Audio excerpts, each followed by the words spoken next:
mounts a fairly decent stance. It's a very pleasant thing. I'm having a good time over here. The wind noise is quite noticeable, though that may be in part due to the fact this car has also had a roof rack fitted. Though I should point out, one of the other minor but important modifications that Graham has performed is the fitment of some extra sound deadening. So he's put a bit of extra dynamite under the bonnet and also the back seats. Apparently from factory, Skoda don't really bother with quite as much of it as some other brands, and so the car was a little bit unrefined for his tastes.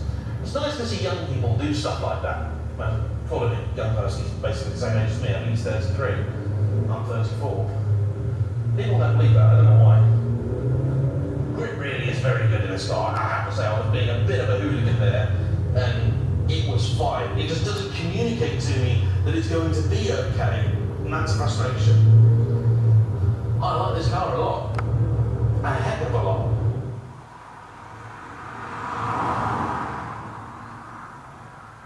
I was out in a Land Rover Freelander 2 yesterday, and from this point actually I'm getting kind of similar feel from it. Probably doesn't help that both of them were a black car with a contrasting lighter interior, slightly elevated driving position, and they've both got a reasonable amount of room inside.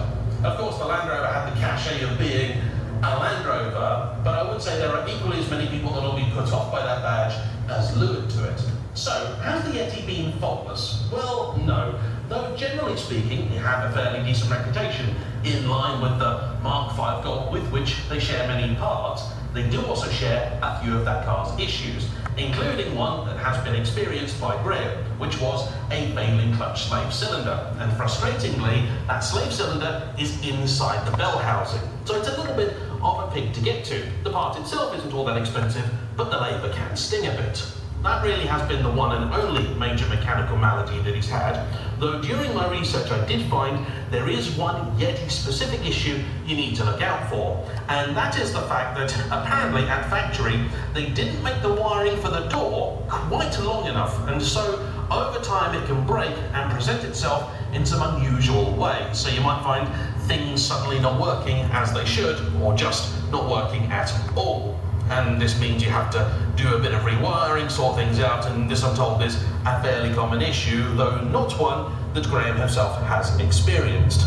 It is on these kind of roads with nice fast sweeping bends that you can easily take at the national speed limit that the car feels the happiest, the steering the most interactive, and the whole thing a little bit more communicative.